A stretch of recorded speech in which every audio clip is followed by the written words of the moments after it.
कौवे को पानी पिलाओ या मारो, वो आपके ऊपर है। वो प्यास से मर नहीं सकता, नहीं होगा उसके पास दिमाग नहीं होगा तो वो मर जाएगा।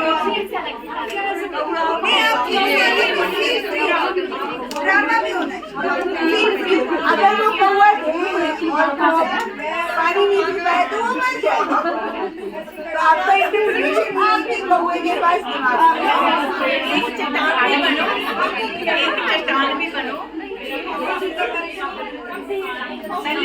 पहले पेड़ के ऊपर बैठेगा।